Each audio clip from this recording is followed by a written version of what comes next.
dengan wali murid, nanti rapat lagi dengan tim jenjang, rapat dengan kepala sekolah, rapat dengan yayasan. Sakjane iki kerja apa sih? Jadi guru itu kadang gak jelas jam kerjanya. Belum lagi nanti wali murid yang mau curhat, mau mengumpulkan tugas, mau macam-macam.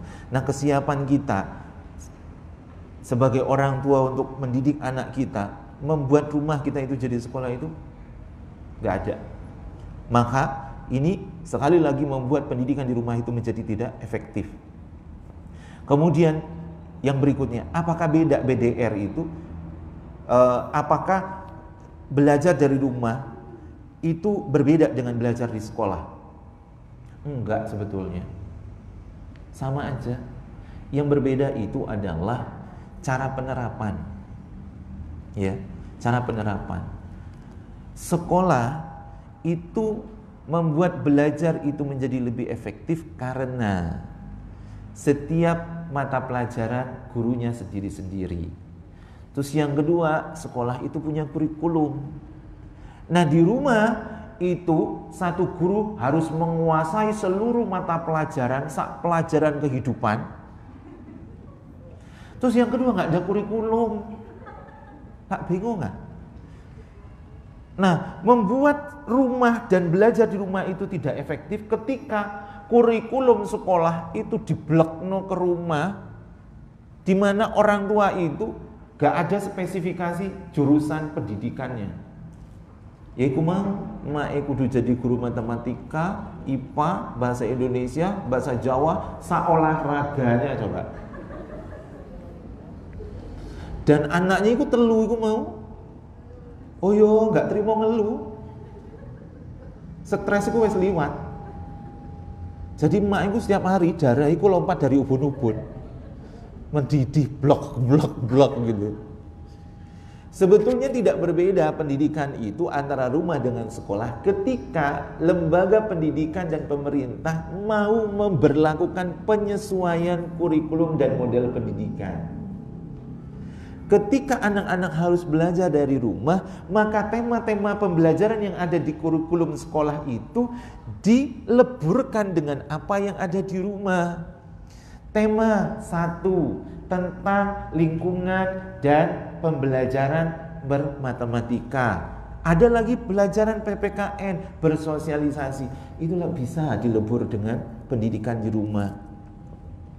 Apa misalnya ketika tema 1 berbicara bahasa, anak itu disuruh bercerita tentang apa yang dilakukan hari ini bersama ibu, atau ibu mengajak anak untuk berbicara, hari ini kita akan melakukan apa ya? Ini dari Bu Guru, temanya adalah tentang misalnya berhitung, bagaimana mengukur dan seterusnya. Gimana kalau hari ini itu kita memasak, bikin apa mah, kita bikin kue bolu. Terus apa yang harus dilakukan? Kamu mengukur airnya berapa, tepungnya berapa dan seterusnya. Itulah pakai timbangan, ada angka, ada gelas ukur. Gak belajar matematika. Dengan cara yang menyenangkan dan cara yang ada pada keluarga. Habis itu anak nanti ditanya pengalamannya seperti apa ketika harus mengukur, mengaduk, mengadon dan seterusnya sampai memanggang ternyata gosong. Ketika anak bercerita, ada diskusi dengan ibu, itu kan masuk di sisi bahasa. Aspek bahasa dapat di situ. Ketika mengukur, mengolah dan seterusnya, itu pembelajaran matematika plus sains. Bagaimana dengan pelajaran PPKN ketika kita ingin menerapkan suruh anak berbagi kue gosong ke tetangga, itulah sosial.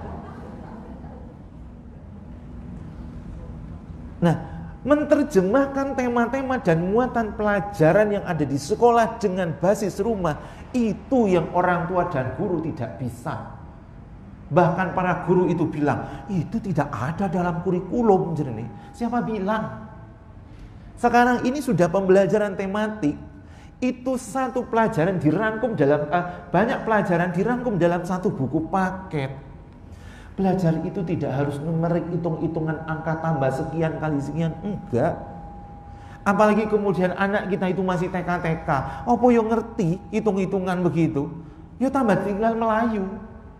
Begitu giliran dia harus mengerjakan tugas, dia omong, aku ngantuk. Kenapa? Karena pelajaran itu tidak sesuai dengan keadaan yang dia rasakan. Dan anak-anak kita, termasuk kita orang tua, wes kadung punya persepsi rumah itu tempat istirahat, rumah itu tempat bermain, rumah itu tempat bersenang-senang, bukan tempat belajar. Jadi begitu ada pengumuman sekolah ditutup karena pandemi, anak-anak belajar di rumah, mereka berteriak hore. Kenapa? Gak sekolah. Kalau gak sekolah, ya gak belajar. Terus ngapain? Nonton TV, main game, wis dolan karu-karuan. Gak wedi arek-arek iku ambek corona. Sing wedi ku lak wong tuane ya. Jangan keluar, nanti ada corona. Dia keluar, mana kok gak ada? Ono wis kok aja bantah ae. Masuk ke rumah manyun wis mogok gak gelem lapo-lapo. Jadi sebetulnya tinggal bagaimana kita mengelola.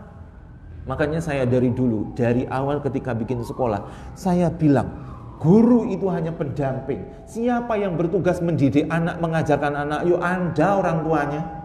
Sekolah saya tidak sanggup ngajari anaknya. Terus sekolah itu apa? Sekolah itu belajar bekerja sama, berkoordinasi, beradaptasi, membentuk pembiasaan-pembiasaan di lingkungan itu. Kita bercerita tentang keadaan, menstimulasi sesuatu yang tidak bisa distimulasi oleh orang tua di rumah karena anaknya tidak punya teman sebaya.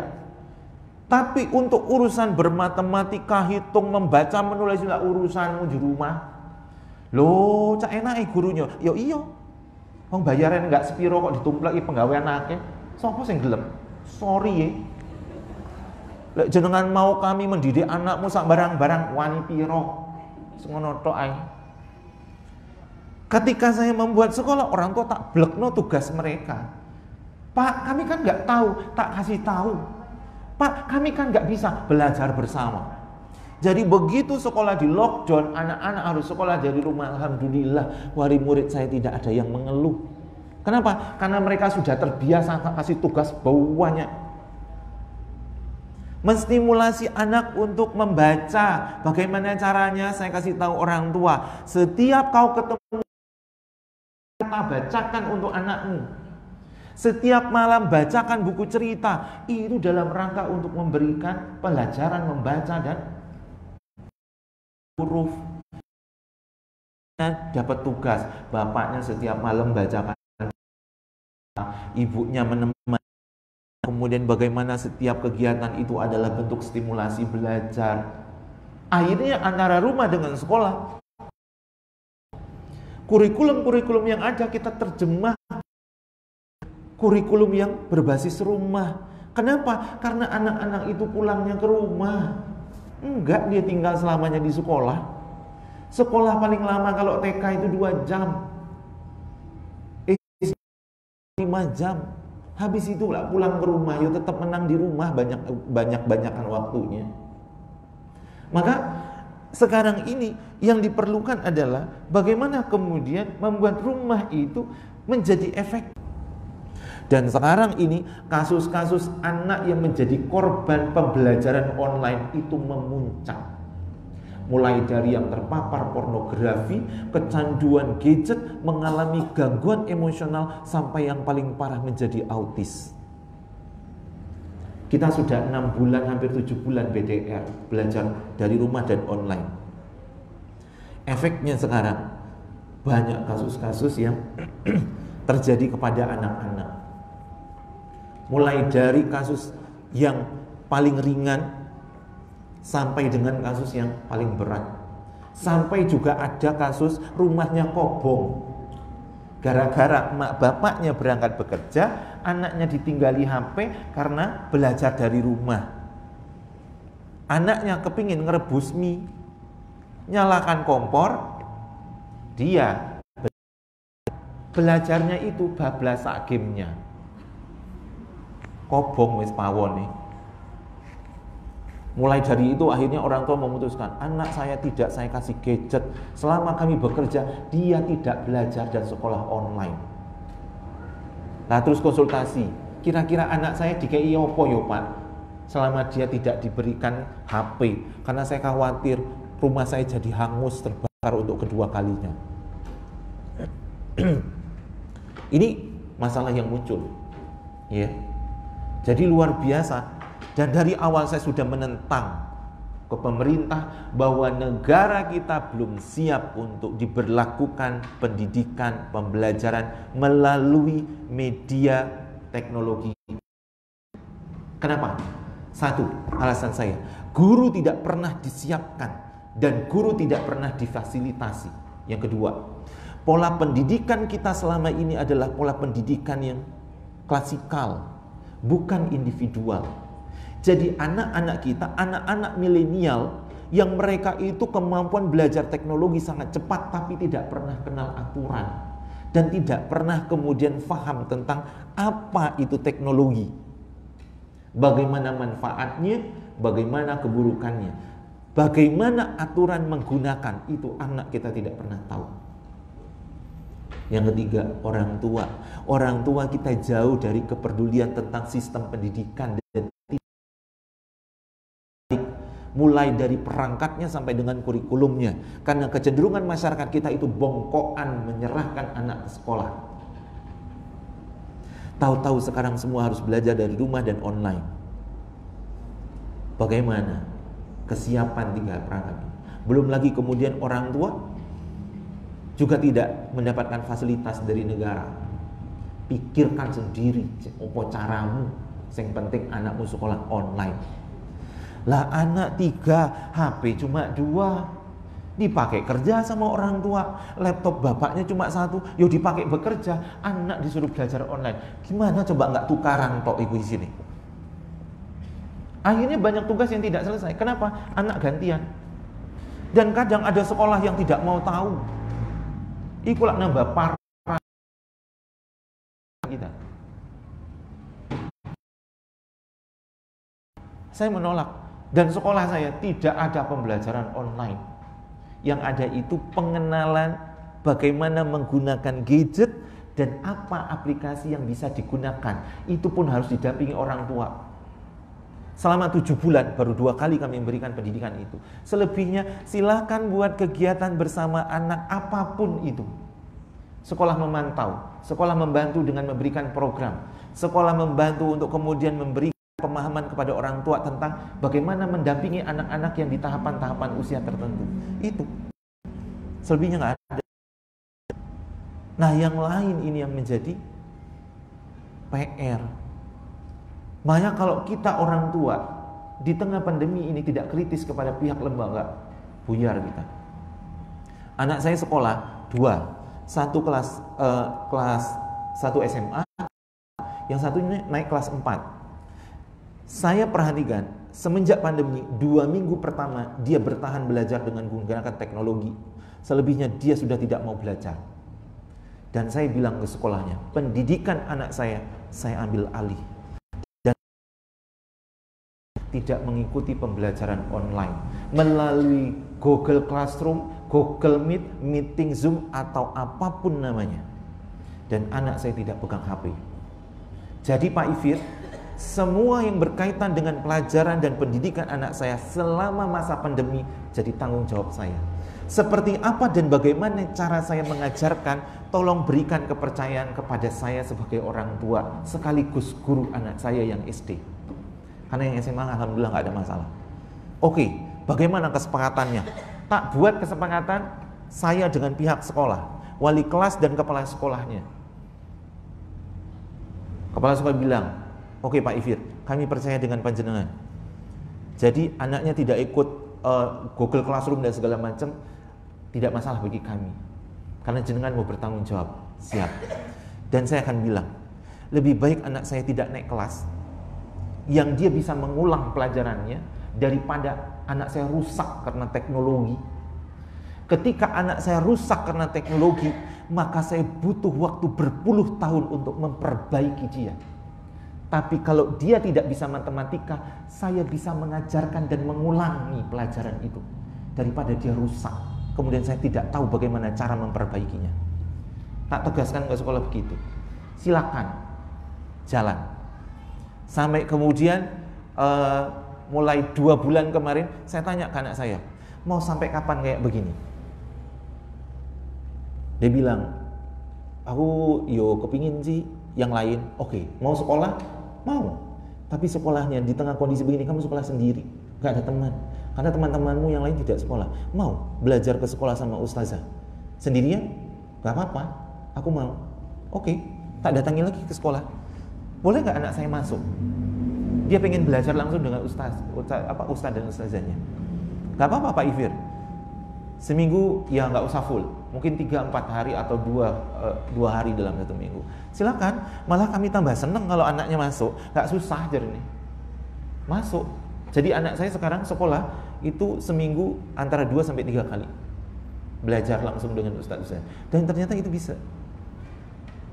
Nah, untuk kondisi-kondisi tertentu kan sekolah bisa mengadakan luring namanya.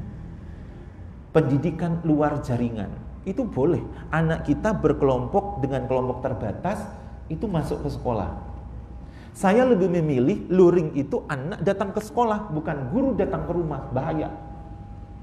Kalau guru datang ke rumah, dia membawa banyak hal dari luar ke rumah. 1. Terus yang kedua, tetap nggak efektif belajarnya. Kenapa? Guru masuk ke zona amannya anak. Wong iki rumahku kok. Akhirnya anak jadi banyak bertingkah dan tidak terkondisikan. Makanya saya bilang, luring itu yang benar, anak tetap berangkat ke sekolah, biar dia nggak lupa jalan ke sekolah. Itu boleh. Tinggal bagaimana jaminan untuk protap kesehatannya. Sekolah saya sudah mulai dari awal semester tahun ajaran baru itu masuk. Seminggu, kita awal buat 2 minggu sekali. Jadi minggu ini masuk 2 hari, minggu depannya libur, minggu depannya masuk lagi. Bulan Oktober ini sudah mulai rutin masuk. Sekolah sempat kita lockdown karena di perumahan saya ada warga yang terkonfirmasi positif. Itu tak tutup sekolah selama 2 minggu.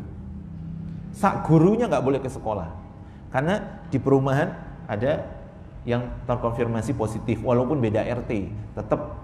Nah, anak-anak pun begitu. Ketika di lingkungan perumahan tempat tinggal mereka ada tetangga atau warga yang terkonfirmasi positif, tidak boleh ke sekolah. Dia harus ikut karantina. Jadi dia diizinkan untuk tidak berangkat sekolah. Atau orang tuanya yang habis dari luar kota, atau keluarga kedatangan tamu dari daerah zona merah, mereka sedang flu, batuk, pilek, demam, tidak boleh ke sekolah. Itu aturan. Tunggu sampai sembuh. Saat keluarga habis rekreasi dari Bromo, masih tidak nginep, tetap tidak boleh ke sekolah. Minimal 1 minggu. Itu aturan yang saya buat. Jadi kita mengajarkan anak-anak dan orang tua, kita sekarang hidup di era yang berbeda. Kita harus care dengan diri sendiri dan kita harus patuh dan disiplin untuk menjaga kesehatan masing-masing dan lingkungan masyarakat. Di Swiss tidak ada warga negaranya yang dilarang untuk melakukan aktivitas berkumpul, sekolah, nge-mall dan seterusnya, dan mereka tidak pakai masker. Tapi tingkat penularan corona sangat kecil di negara itu. Hidup normal seperti biasanya. Kok bisa ya? Ya, karena negara mereka harus menjamin kebahagiaan setiap rakyatnya. 1.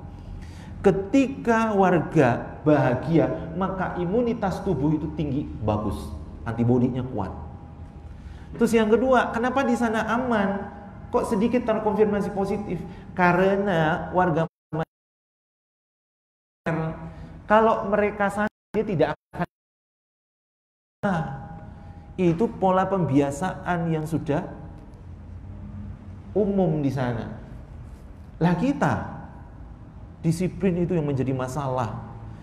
Nah, kalau saya membuat orang tua dengan siswa, itu seperti itu, disiplin dan care.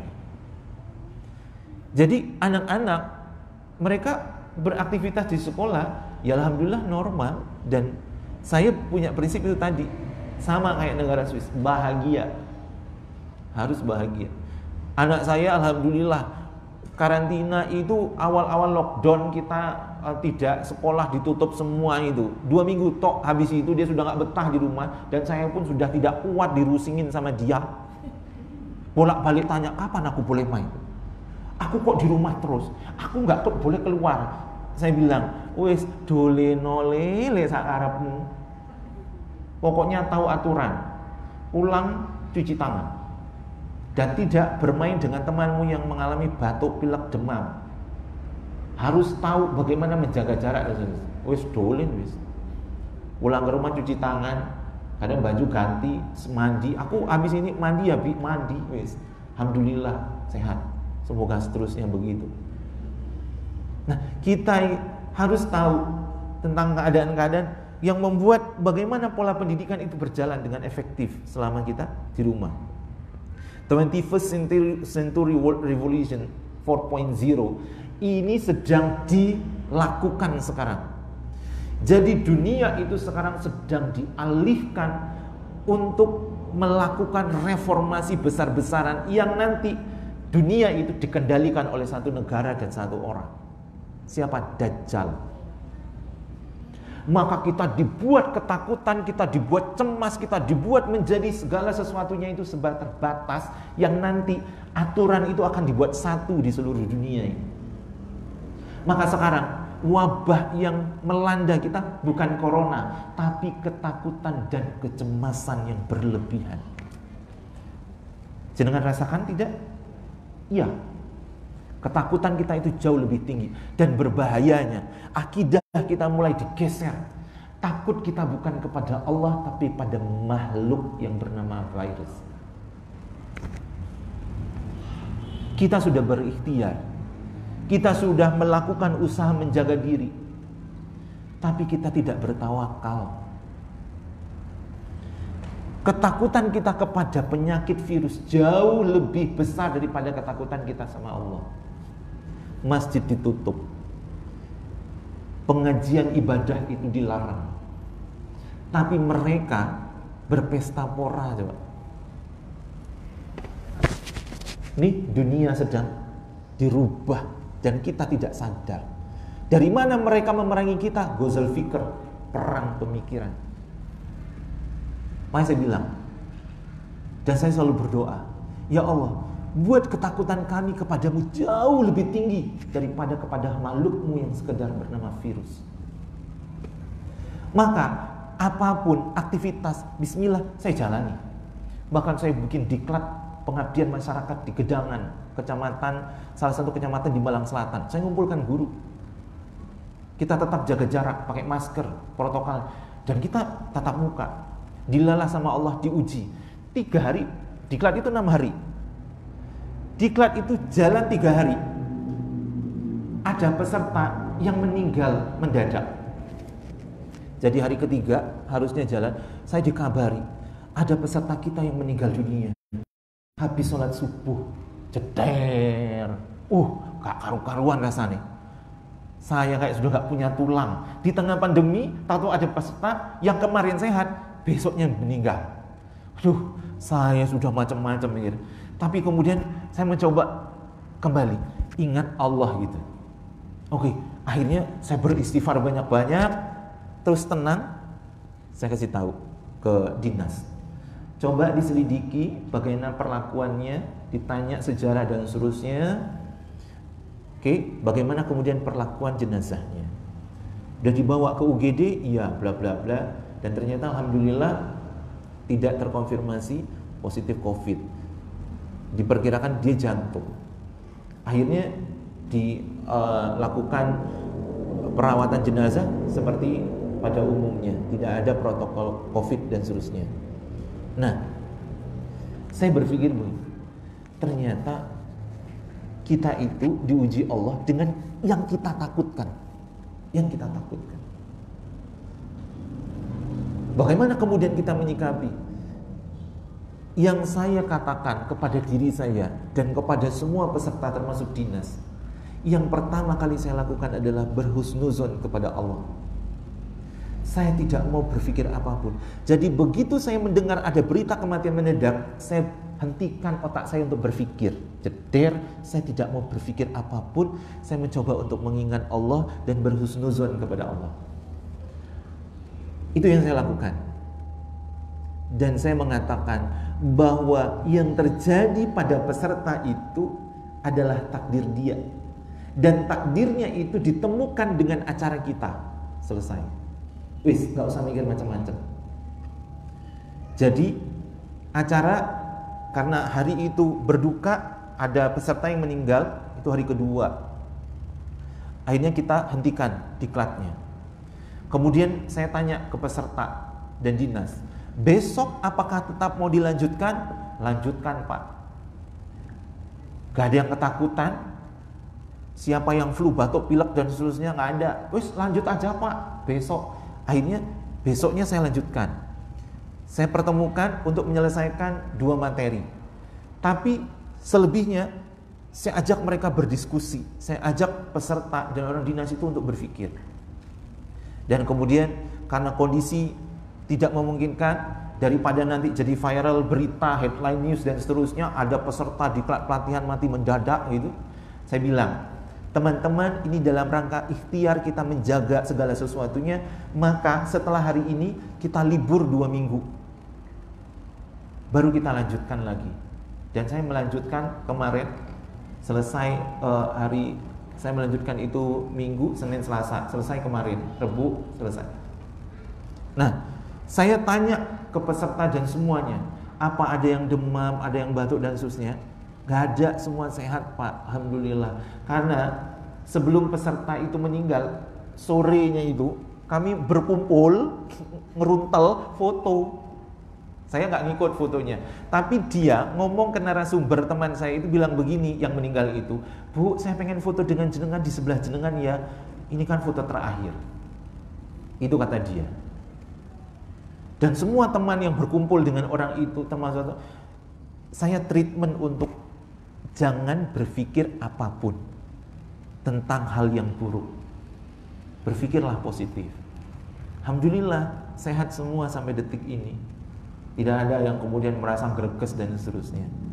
Nah, keadaan yang kita rasakan itu kita dibuat untuk punya ketakutan yang luar biasa.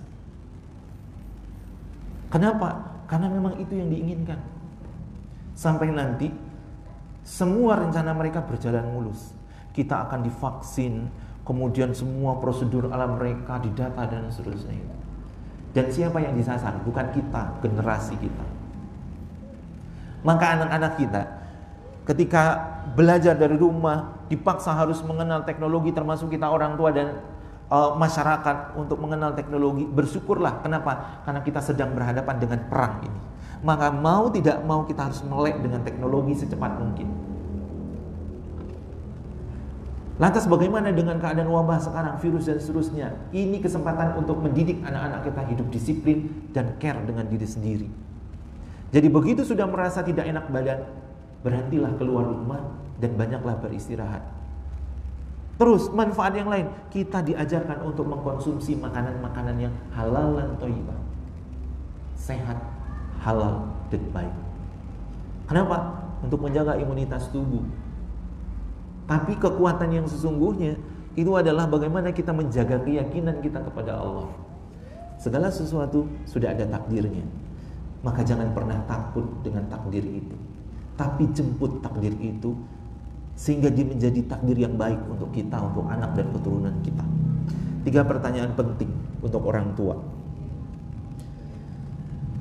Ini pertanyaan diajukan untuk orang tua agar dia sadar bagaimana dia harus bersikap penuh bertanggung jawab kepada anaknya. Yang pertama, mengapa anak itu perlu belajar? Apa yang perlu anak pelajari? Bagaimana sepatutnya anak itu mempelajari? 3 pertanyaan ini harus kita ketahui sebagai orang tua sekaligus guru. Kenapa? Karena ketika kita bisa menjawab pertanyaan ini, belajar bersama anak itu menjadi menyenangkan dan bahagia, bukan penuh dengan intimidasi dan ketertekanan. Maka apa anak itu perlu belajar? Kenapa? Karena memang belajar itu bagian dari salah satu iman kita. Buka ayat yang pertama ketika Allah turunkan kepada Rasulullah, Iqra. Ini dasarnya kenapa kita harus belajar. Karena Rasulullah itu ditugaskan oleh Allah pertama kali itu belajar. Kenapa? Karena dengan belajar kita bisa berpikir, dengan berpikir kita bisa tahu Allah itu maha besar, maha luas dan seterusnya. Dengan berpikir kita mudah merubah perilaku kita. Dengan berpikir, dengan belajar kita punya pengetahuan mana yang boleh dan mana yang tidak. Maka yuk belajar. Nah, memulai belajar dengan anak-anak bukan dengan memberikan tugas. Belajar itu menjadi tidak efektif dan anak-anak trauma karena selalu dengan tugas, tugas, dan tugas. Bukan seperti Allah mendidik Rasul dengan membaca. Coba lihat, negara kita berada di ranking keberapa untuk urusan membaca? Paling bawah dari seluruh dunia, coba. Ini artinya kita tidak melaksanakan seperti yang Allah perintahkan kepada Rasulullah, Iqra, membaca. Maka ketika kita ingin anak itu faham kenapa dia harus belajar, dia suka belajar, sering-sering membacakan buku-buku cerita, sering-sering membacakan apa yang Allah sampaikan melalui cuaca, sering-sering membaca apa yang Allah tunjukkan melalui alam semesta. Itu dibacakan melalui apa? Cerita. Kemarin saya cerita ke anak saya, di Gedangan itu dinginnya luar biasa. Kenapa? Karena masyarakat di sana bilang ini musim berdinding. Apa itu musim berdinding? Musim yang dinginnya luar biasa. Kenapa? Di sana itu dari malam sampai malam itu hujan tok. Sementara di sini panas. Kok bisa, Bi? Iya, karena di sana dekat laut, di atas gunung. Tak ceritakan. Itu menyampaikan bacaan yang saya dapatkan dari alam yang Allah sampaikan dengan keadaan cuaca, lingkungan dan seterusnya. Menyampaikan hikmah dengan cerita apa yang terjadi di sana dan seterusnya, sehingga dia ada pertanyaan-pertanyaan. Yang pertanyaan-pertanyaan itu adalah sesuatu yang dia pikirkan, kemudian kita berikan jawaban, dan jawaban-jawaban itu ada yang mengena di hatinya untuk kemudian dicari. Adakah pengetahuannya? Ada.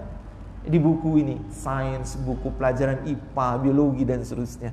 Itu cara menyampaikan pelajaran kepada anak-anak sehingga dia faham mengapa dia perlu belajar. Nah, itu tidak terjadi di lingkungan keluarga dan lembaga pendidikan kita. Karena belajar itu selalunya adalah sesuatu yang dipaksakan masuk ke otak mereka. Sementara bisa jadi itu belum dia butuhkan di otaknya. Dia ingin belajar yang lain. Anak-anak tertentu dia lebih tertarik mengamati bunga-bunga, hewan. Belajar itu jauh lebih menarik ketika berhubungan dengan tanaman dan hewan. Tapi oleh sekolah, oleh kita orang tua, belajar itu mulai dari ini dan seterusnya. Akhirnya anak-anak itu stres dia. Dia tidak bahagia ketika belajar. Kita cenderung banyak mengatur dan banyak memaksa, nyumpeli otak mereka dengan apa yang kita inginkan. Bukan memantik apa yang ingin mereka ketahui. Nah, ini harus kita sampaikan, harus kemudian difahami. Jadi anak-anak itu ketika dia belajar memang karena kesadarannya dia, karena dia suka, gitu. Karena dia merasa tertantang, karena dia merasa butuh. Alhamdulillah kalau sudah begitu, anak itu belajar nggak perlu disuruh. Anak itu dia belajar segala sesuatu dan dia bisa mempresentasikan apa yang dia pelajari, apa yang dia alami, apa yang dia rasakan melalui komunikasi. Itu ketika kita tahu kenapa anak perlu belajar. Saya rasakan, alhamdulillah, saya bersyukur kepada Allah. Masya Allah, semoga seterusnya begitu.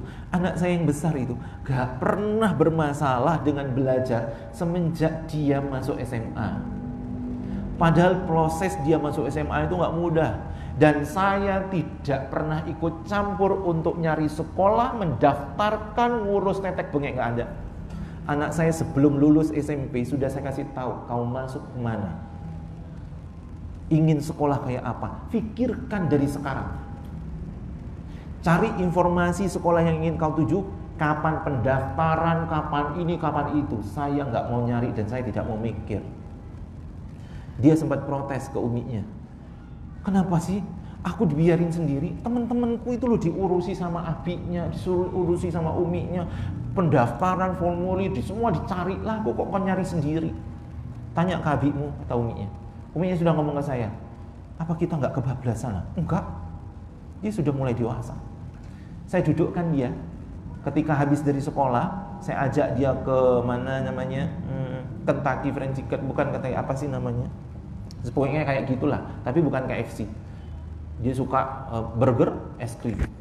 Tajak bicara di situ. Sudah sampai mana nih persiapan cari SMA? Sudah tahu? Belum. Ini siap? Belum. Oke. Apa yang kamu rasakan? Aku kan nggak tahu, bingung.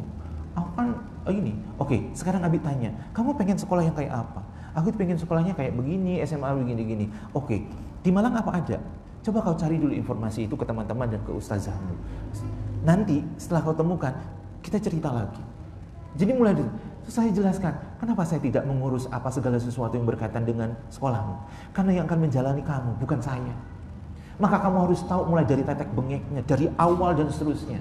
Kalau saya yang ngurus, saya yang tahu, kamu tidak tahu apa-apa. Nanti kalau ada sesuatu, kamu menyalahkan saya. Dulu kan yang nyari Abi.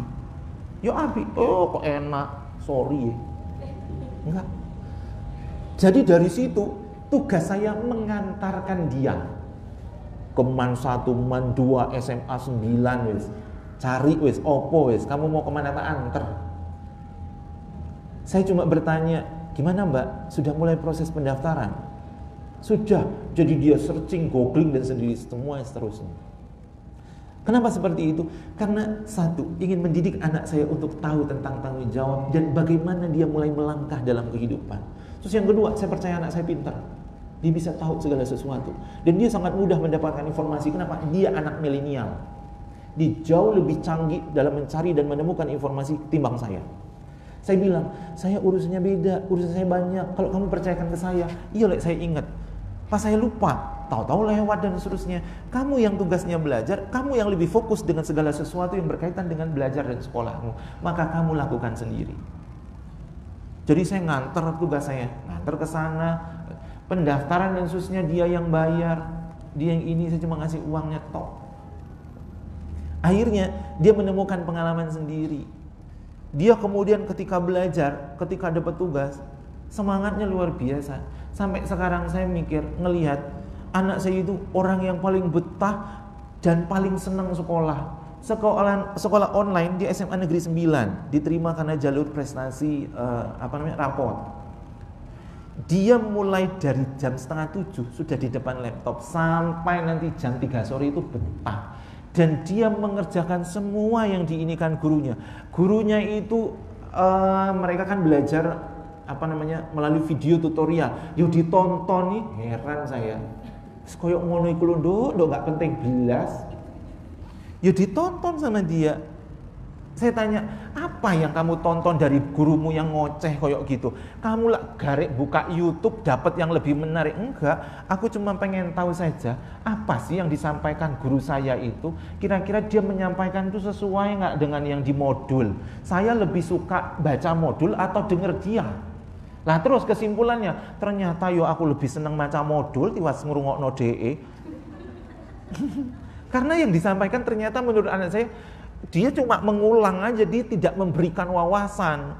Apa bedanya ketika kamu belajar dari YouTube? YouTube itu dia menyampaikan tapi mengembangkan wawasan dengan pengetahuan yang banyak. Saya lebih puas dengan cara seperti itu daripada ngerungokno guruku koyok ngoceh itu. Coba, dia bisa mikir, bisa dapat dan seterusnya. Sampai kemarin kemudian dia diundang oleh alma maternya yang di SMP untuk jadi pemateri. Pak Ifir, saya mengundang anak jenengan untuk jadi pemateri ya untuk teman-temannya yang adik-adik kelasnya melalui Zoom meeting. Saya bilang, jangan ngasih tahu saya, kasih tahu aja ke dia. Kasih tahu ke dia. Undangnya dia, bukan saya. Saya nggak mau tahu. Kan yang jadi pembicara dia, beda kalau saya yang jadi pembicara. Oke, dia di SMS. Saya cuma nanya, sudah di SMS sama ustadznya? Sudah. Lah aku disuruh bicara begini-gini, aku kan aku belum sekolah kok ditanya pengalaman. Loh, yang ditanya itu bukan pengalaman sekolah, tapi prosesnya. Saya ajak diskusi, oke, gimana jadi pembicara, apa yang harus dibicarakan, bagaimana mengolah kata dan seterusnya. Dia cuma dengar saja saya cerita. Habis itu tak tinggal pergi ke gedangan, 4 hari saya tidak pulang. Nah, begitu tadi malam, Uminya dia cerita, gimana Dok, sukses jadi narasumbernya. Alhamdulillah, oke lah, saya cukup itu tahu dari dia. Selebihnya saya tanya Uminya, gimana, feedback apa dan seterusnya. Ternyata bagus, dia bisa menjadi seorang narasumber untuk teman-teman dan adik kelasnya. Dan berbicara dia bisa mengalir begitu. Dia punya poin-poin ke teman-temannya bahwa ketika kita harus sekolah online itu sebetulnya asik. Justru kita punya kesempatan banyak belajar dari berbagai media sumber dan seterusnya. Ternyata bisa. Nah, saya mendidik anak dengan cara seperti itu karena dia perlu tahu kenapa dia harus belajar. Bahkan mempresentasikan dirinya. Jangan nunggu nanti kamu sudah selesai kuliah baru belajar presentasi. Enggak, dari sekarang. Dan dia dapat pengalaman dari situ. Akhirnya dia punya pengetahuan, kenapa aku perlu belajar. Yang kedua, pertanyaan, apa yang perlu anak pelajari? Anak perlu mempelajari hal-hal yang dia sukai, yang dia inginkan, dan yang membuat dia tertarik. Itu yang perlu anak pelajari. Yang belum dia tertarik, belum dia inginkan, nggak perlu dia pelajari. Kenapa? Itu nanti ada timingnya. Jadi anak itu berkembang dari sesuatu yang memang menjadi interest dia.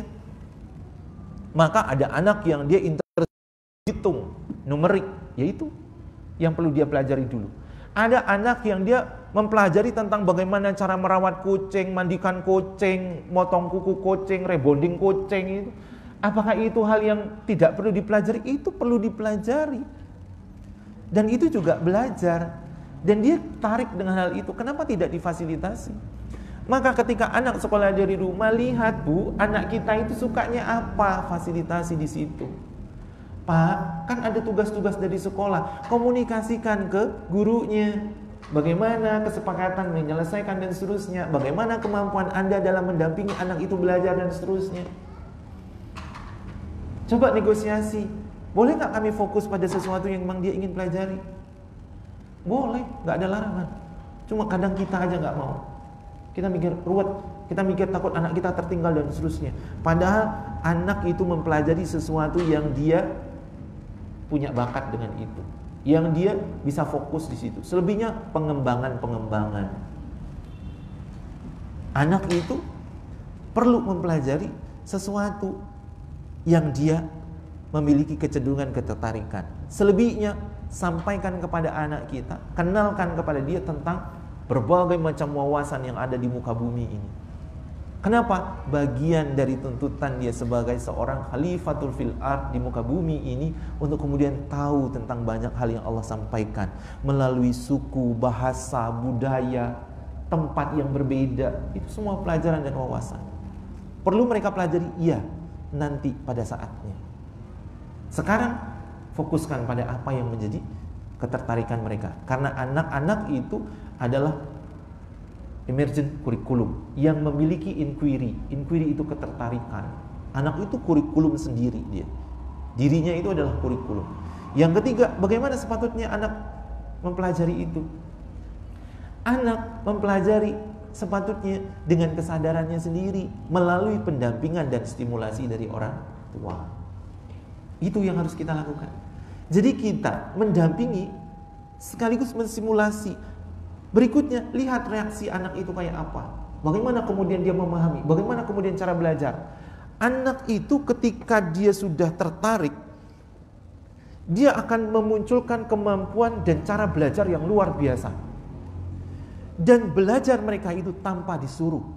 Itu anak ketika dia sudah memunculkan pemahaman dan ketertarikan.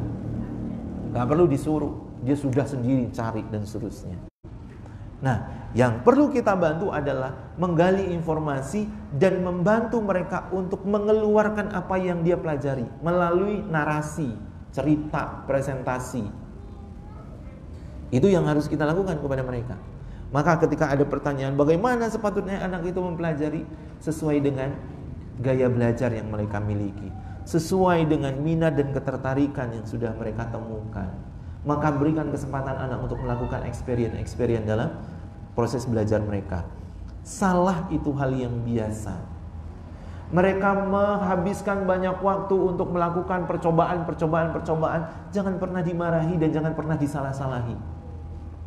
Salah meneh, wis ping piro iki salahe? Ping 10. Kek mau enggak paham, enggak ngerti-ngerti.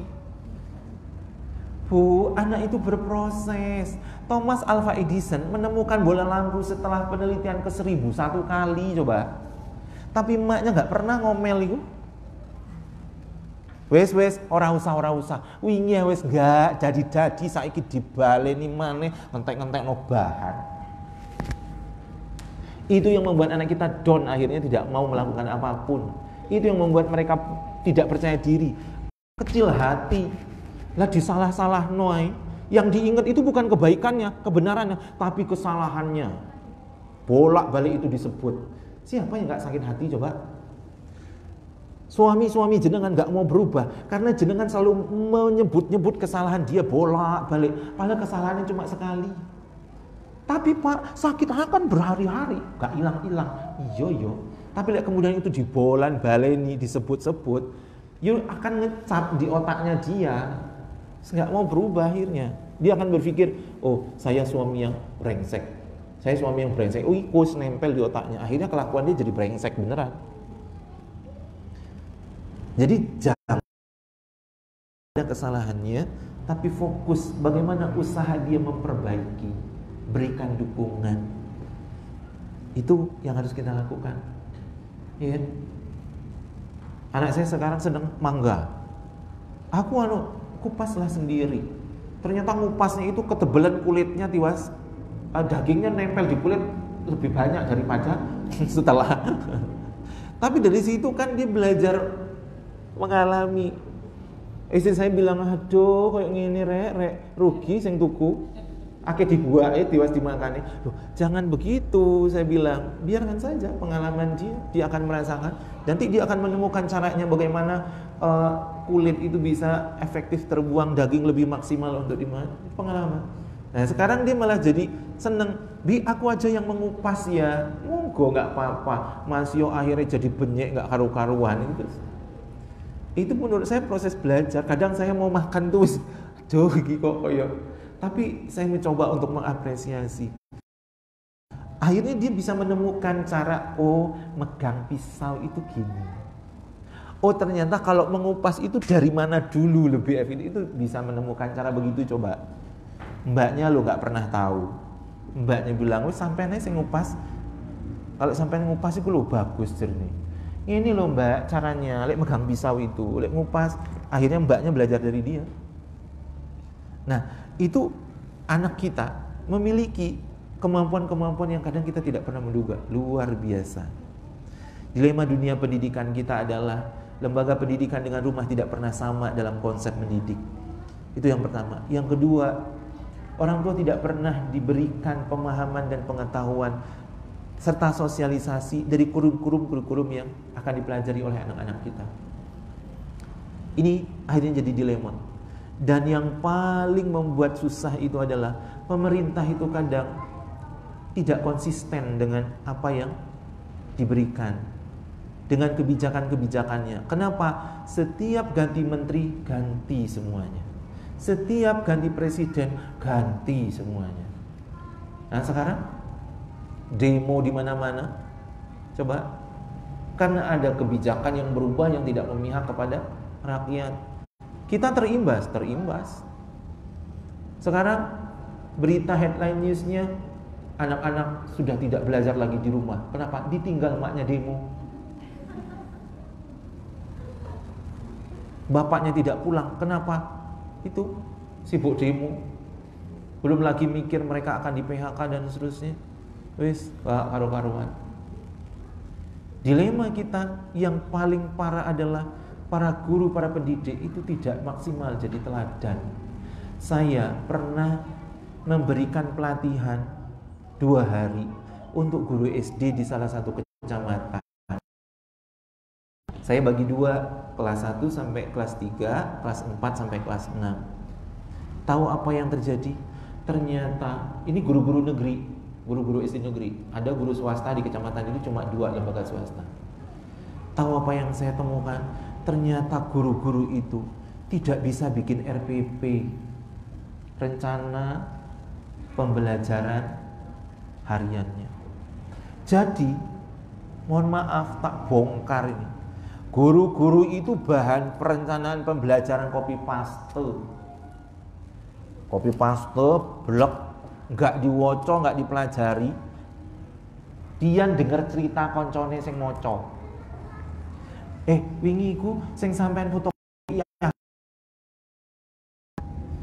temennya cerita, itulah yang dia berikan ke muridnya. Coba, Masya Allah, ngeluh otak saya. Saya bilang, terus bagaimana caranya bapak dan ibu mengajari anak-anak? Wis koyok ngono lah pak jadi buat angel. Kami wis gak sanggup. Coba, akhirnya memang keluhan kepala sekolah itu ke saya, guru ngajar anak SD, kon ngerjakan tugas saya, menjelaskan secukupnya. Saya ngerti, alhamdulillah, gak ngerti rasakno, belajar. Ditinggal ngerokok, murid disuruh nyatet, gak paham ditanya, dipukul. Itu masih ada di zaman sekarang nih, di salah satu kecamatan. Ya Allah, dan jenengan tahu kelakuan gurunya begitu ikut acara diklat, belas tidak menunjukkan bahwa mereka itu seorang pendidik yang mau belajar. Cengangas, cengenges, guyon gak karu-karuan, kata-katanya tidak bisa dikontrol, gak pantas didengar. Saya bilang, ini guru kita. Bahkan di kecamatan kemarin itu ada guru TK cerita, mosok pak, ono guru SD bilang begini ke murid saya yang ABK. Aduh bu guru, muridmu sing iku ojo didaftarno ning sekolahku. Gak sanggup aku delok gila, aku ngelihat arek koyo ngono nginces barang. Guru SD coba. Bilang ke guru TK, sampai niku arek-arek TK iku diulang belajar maca, nulis. Jadi lek kok lek kelas 1 kami iki gak angel lek ngajari. Guru SD kelas 1 sekarang kan pakai buku jadi ya. Buku itu sudah isinya tugas tok. Gimana anak kita nggak stres belajar? Jadi dilema tentang dunia pendidikan kita ini masih gak karu-karuan. Kacau. Maka kita kalau nggak kritis jadi orang tua, tidak selektif jadi orang tua dalam memilihkan lembaga pendidikan untuk anak-anak kita, yang dirasakan itu nggak ngelutok, dan siap-siaplah anak-anak kita menjadi orang-orang yang tidak bermanfaat. Saya bilang 80% pendidikan itu keberhasilannya ditentukan dari rumah, bukan dari sekolah. 80%. 20% itu baru lingkungan dan sekolah. Maka kitalah orang tua yang harus tahu segala sesuatunya. Cerewet nggak apa-apa, tapi jelas. Nah, anak-anak kita dalam proses mereka belajar di sekolah, kita yang kemudian harus lebih banyak memahami. Apa yang harus kita lakukan setelah kita melihat dilema yang begitu? Bangun kekuatan mental psikologis dengan sikap positif. Yang pertama, jangan memusingkan kenapa saya sudah nggak tahan, saya nggak sanggup, ini gara-gara corona, enggak. Tapi cari hikmah di tengah pandemi corona ini. Berpikirlah positif, berhusnuzonlah kepada Allah tentang keadaan yang sedang terjadi, sehingga kita punya rasa syukur, kita bisa menikmati semua keadaan, dan kita bisa ikhlas dalam menjalani. Dan efeknya kita bisa terhindar dari stres. Ini mengenai keadaan psikologis kita sebagai orang tua. Kemudian yang ketiga, kenali potensi diri kita sebagai orang tua. Jenengan punya potensi apa? Itu harus jenengan kelola.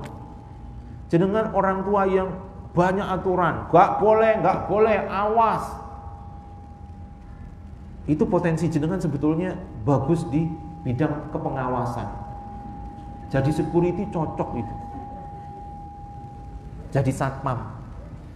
Maka ketika jenengan punya yang begitu itu, gimana cara mengelolanya biar itu lebih efektif dan bermanfaat untuk anak. Banyak aturan, banyak pengawasan, cerewet, itu hal yang lumrah. Tapi bagaimana membuat potensi itu menjadi positif? Ya. Kelola diri dan manajemen emosi. Mengelola diri itu salah satunya dengan mencari aktivitas positif. Ya. Membaca buku, berdialog dengan diri sendiri. Ini cara mengelola diri. Yang itu nanti efeknya adalah kita mampu untuk mengenal emosi kita. Duh, ini sudah kesel, omah berantakan, anak wis dikandani enggak manut gini. Bilang, pengumuman, ini ibu ubun-ubun sudah memanas. Tolong kondisikan gitu. Mengenal emosi. Iya. Jangan perlu cerita karena capek, lelah, banyak masalah, ceritalah. Kalau anak bisa diajak bercerita dengan anak. Kalau ingin bercerita dengan suami, lihat dulu kondisinya.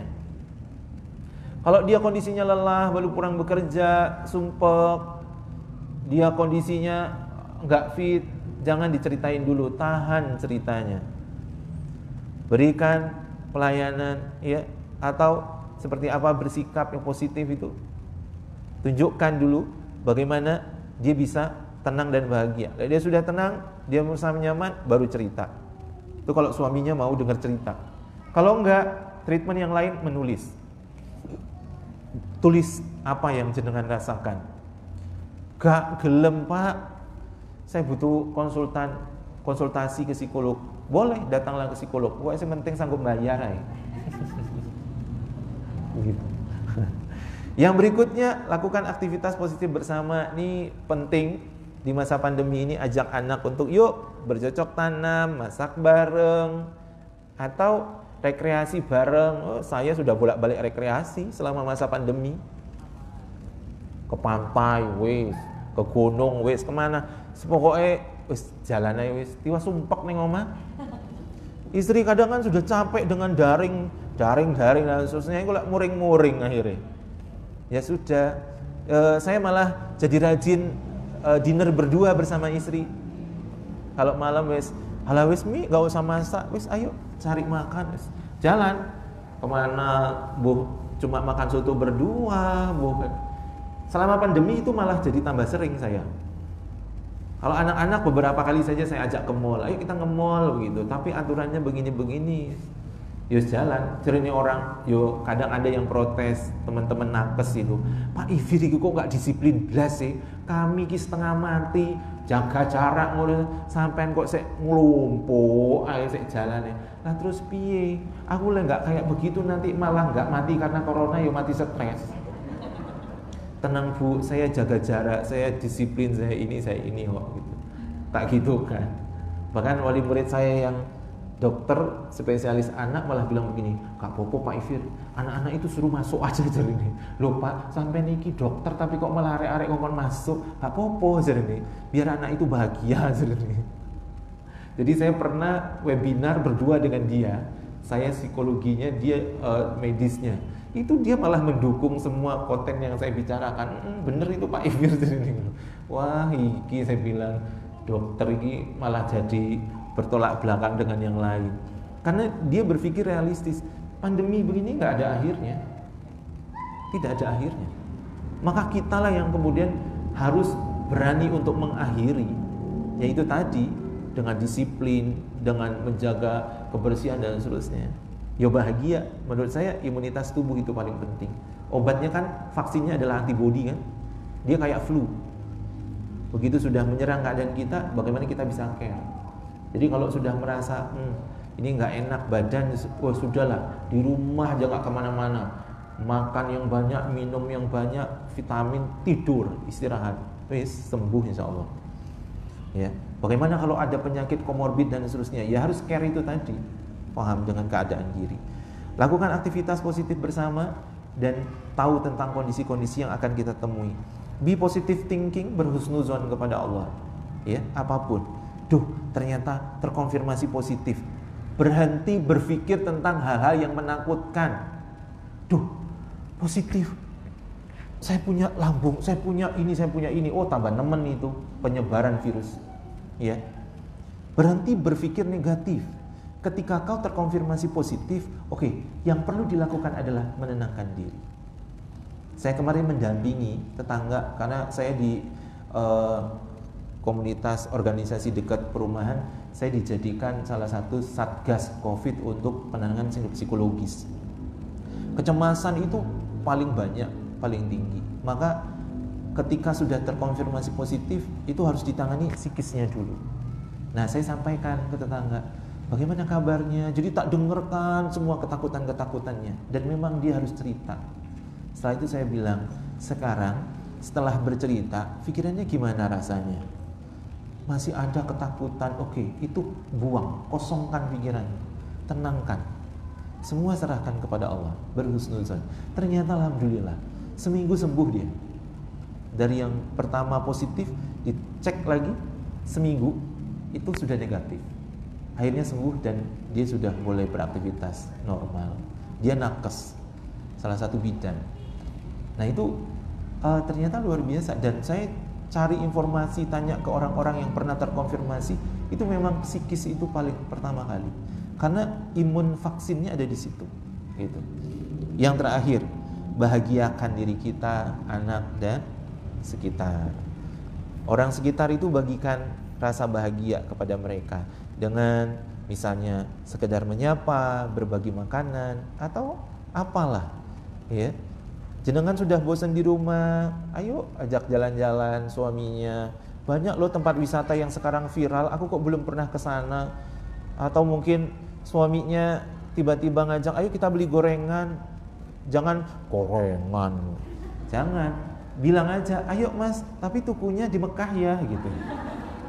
Allah a'lam bishawab, ya. Jadi ini yang bisa saya sampaikan. Waktu kita sudah tinggal 10 menit untuk tanya jawab. Monggo pada yang mau bertanya, silakan. Monggo jika ada pertanyaan, mungkin 2 atau 3 pertanyaan, monggo ibu-ibu. Oh, sudah tidak ada yang mau bertanya. Oh, ada.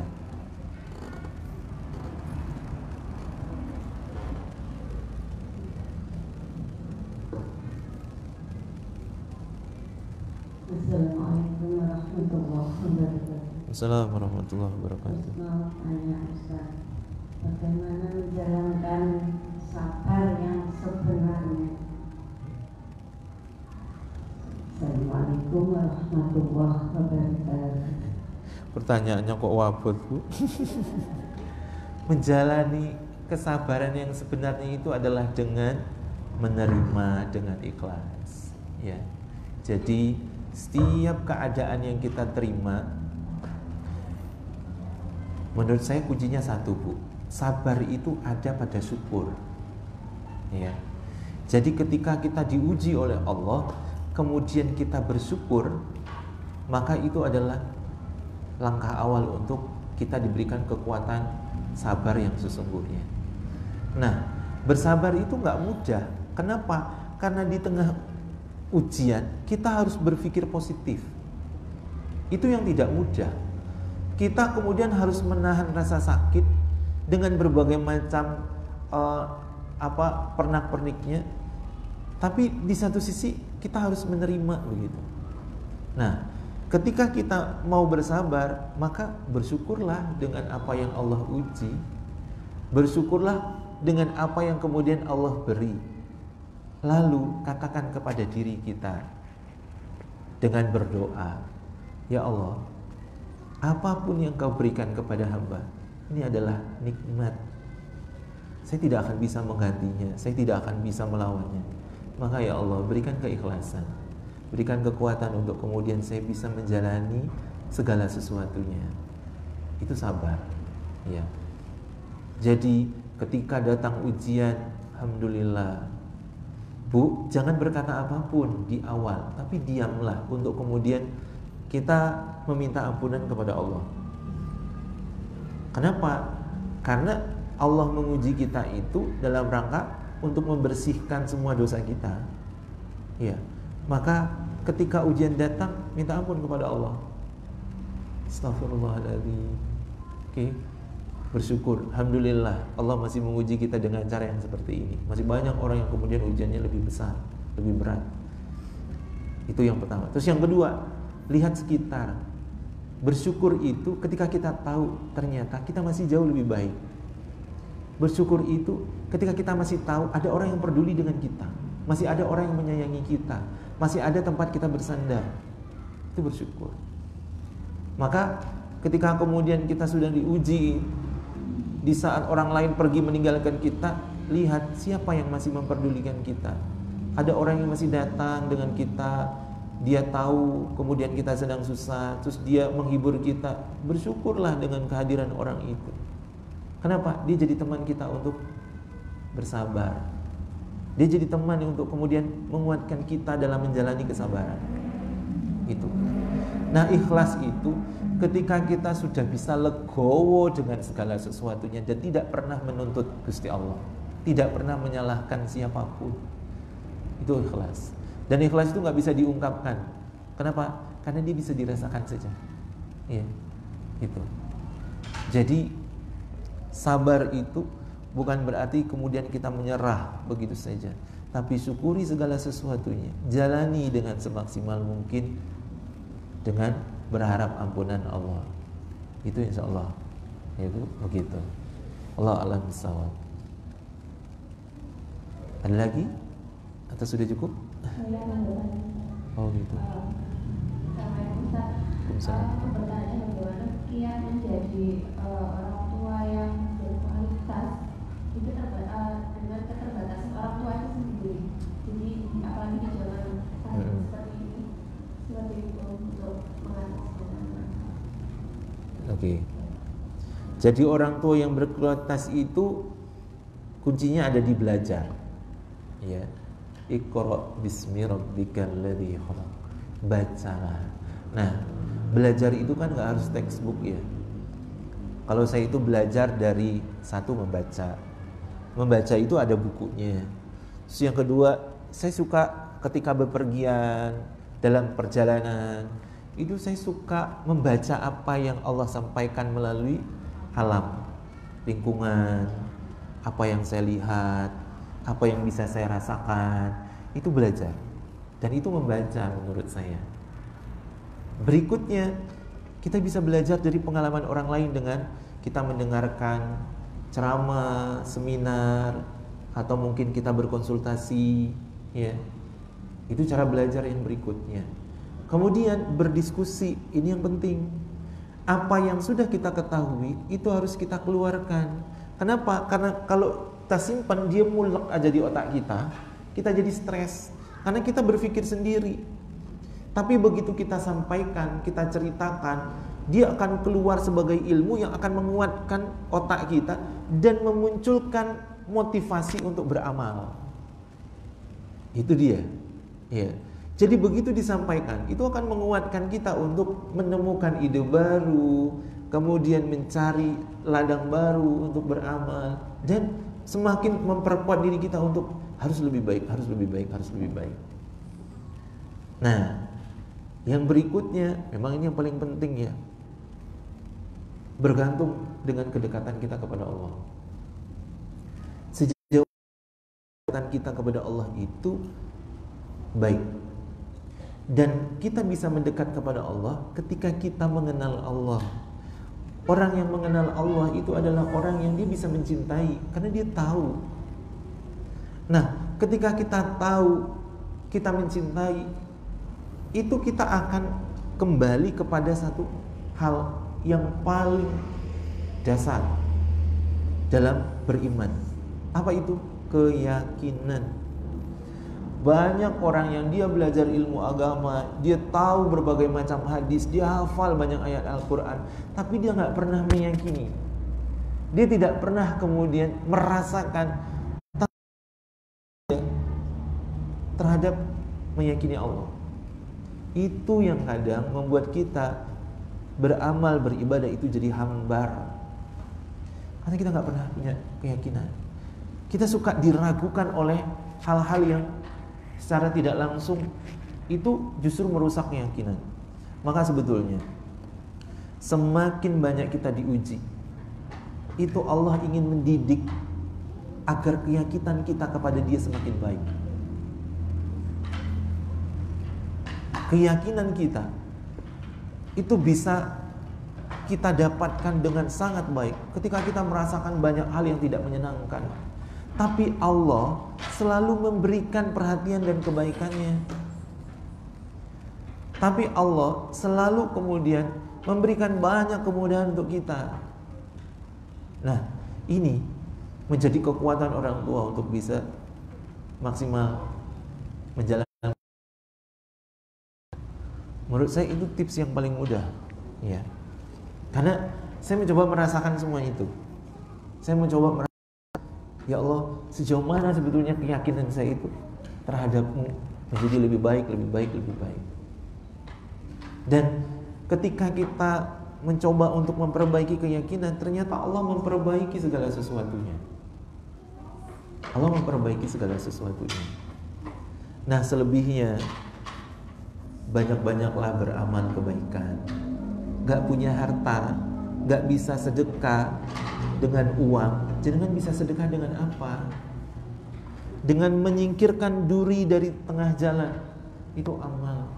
Semakin ringan jenengan beramal, insya Allah semakin banyak hal kebaikan yang memudahkan kita untuk belajar menjadi orang tua yang maksimal.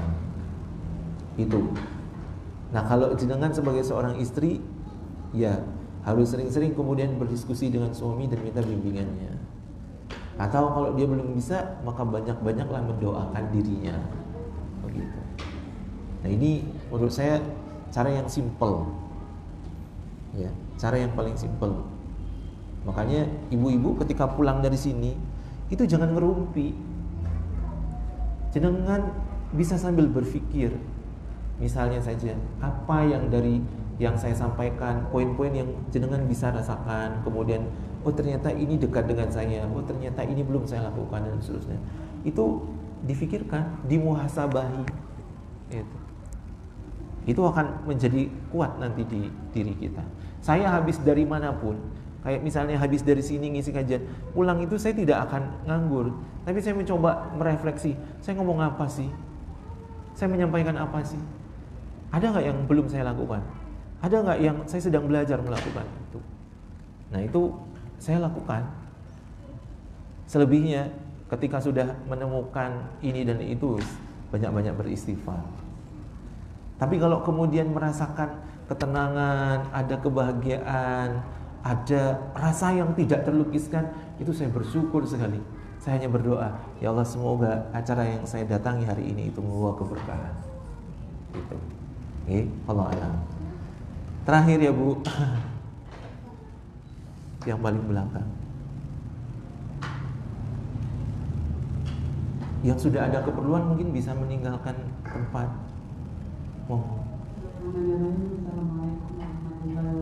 Waalaikumsalam warahmatullahi wabarakatuh. Saya karena di pondok, ketika waktu lockdown itu, saya kan juga menerapkan beberapa aturan. Kalau sudah ada silakan sholat boleh main, tapi kalau sudah ada silakan di masjid. Terus dia berkata, gimana sih Ma, kalau di pondok diatur, kalau di rumah diatur. Saya menjawabnya seadanya. Aturan itu deh untuk kebaikan kita bersama, untuk kemaslahatan. Kan ada selentingan aturan dibuat untuk dilanggar. Ini jawaban saya harus bagaimana? Terima kasih. Assalamualaikum warahmatullahi wabarakatuh. Insyaallah. Jadi gini Bu, saya juga banyak dapat kasus yang begitu ya. Ada orang tua yang kemarin dia bilang, anak saya mondok sudah 6 tahun, tapi begitu pulang ke rumah kok kayak nggak ada hasil. Sholat itu harus saya kubrak-kubrak katanya gitu. Ngaji itu juga gitu, tapi kalau di pondok kok rajin. Kenapa ya? Nah, ada satu pertanyaan yang perlu dijawab oleh orang tua. Ketika anak mondok itu karena siapa?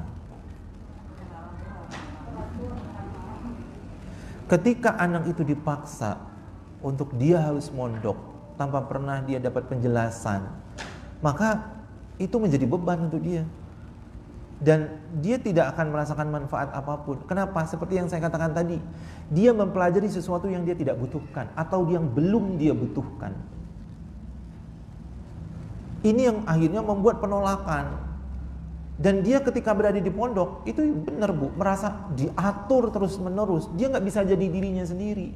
Maka dudukkanlah anak ini untuk kemudian tanya apa yang dia rasakan selama ini. Tentang pondoknya, tentang ustadznya, termasuk tentang diri jenengan dan suami. Yang kamu rasakan tentang Umi, tentang abimu apa nak? Apa kami salah memasukkanmu di pondok? Apa kami salah tentang mengasuhmu dan seterusnya. Sehingga dia akan berpikir dengan sentuhan itu. Sehingga dia jadi tahu maksud jenengan orang tua memasukkan dia ke pondok itu karena apa. Dia perlu tahu itu. Jadi menarasikan segala sesuatu untuk kemudian kita berbicara dari hati ke hati. Karena anak-anak yang sudah mondok, sudah SMP, itu bukan anak kecil. Dia anak yang sudah dewasa. Dia harus dihargai. Dia boleh menentukan dan memilih apa yang menjadi keputusannya. Tidak selalu anak yang di pondok itu akan baik. Tidak selalu anak yang di pondok itu akan belajar banyak hal tentang agama. Enggak. Justru bisa jadi dia banyak belajar tentang agama itu ketika dia nggak di pondok. Nah ini harus dilakukan Bu. Jadi harus disampaikan. Sampai kemudian dia benar-benar mengerti tentang yang dia lakukan selama ini ternyata adalah sebuah keterpaksaan, adalah sesuatu hal yang tidak dia sukai. Sampai dia menyadari itu. Ketika dia sudah menyadari itu, nanti dia akan menemukan satu kesimpulan, dia ingin apa. Atau syukur-syukur kalau kemudian dia menemukan kesadaran, oh ternyata yang dilakukan ibu sama ayah ke aku dengan memasukkan ke pondok itu agar aku apa? Oh ternyata saya selama ini melakukan kesalahan dan seterusnya dan seterusnya. Nah ini pekerjaan yang menjadi PR untuk semua orang tua yang anaknya pondok. Dan yang paling penting, ketika anak kita pulang dari pondok, dia menemukan suasana lingkungan pondok nggak di rumah? Dia temukan itu nggak di rumah? Nah, ketika dia tidak temukan, maka dia akan menganggap rumah itu bukan pondok memang. Rumah itu adalah kebebasan. Harusnya dia bisa menemukan suasana pondok itu di rumah, bahkan jauh lebih baik. Kalau di pondok dia bangun jam 3 pagi, tahajud, murojaah, di rumah itu harus dia temukan suasana. Karena anak-anak itu dia dari rumah dengan segala kekacauan, begitu balik ke pondok kok bisa langsung mengikuti? Karena suasananya, lingkungannya. Malas-malasnya anak di rumah, begitu masuk ke pondok semua itu sudah dengan suasana dan aturan pondok, ya dia bisa ngikuti. Maka buat lingkungan rumah kita seperti pondok, dia akan mengikuti itu. Nah ini enggak, rumah enggak ada lingkungan pondok, bau-bau pondok itu enggak ada. Terus dia disuruh kayak di pondok, ya jadi aneh. Dia jadi aneh nanti. Nah ini yang perlu kita sadari. Dan memang permasalahan anak-anak yang di pondok itu adalah dia kehilangan sosok orang tua sebagai pendamping yang sesungguhnya. Anak-anak kita itu Bu, dia merasakan banyak hal. Ketika dia hidup sendiri, dia terbiasa gak mengelola rasa? Dia terbiasa gak ketika misalnya aku kangen, tapi kok aku gak ditelepon ya? Oh mungkin ibuku sibuk. Oh berarti aku sudah mulai harus dewasa, tidak perlu sedikit-sedikit ibu. Tidak. Nah itu mengelola diri. Dia dilatih gak selama itu sebelum ke pondok? Ketika dia gak dilatih tentang rasa itu, mengelola rasa, maka yang dirasakan dia selama di pondok itu adalah menderita. Ketika dia rindu, siapa yang harus aku? Akhirnya dia memendam rindu, menahan rindu dan seterusnya. Dan masing-masing anak itu berkumpul dalam satu komunitas.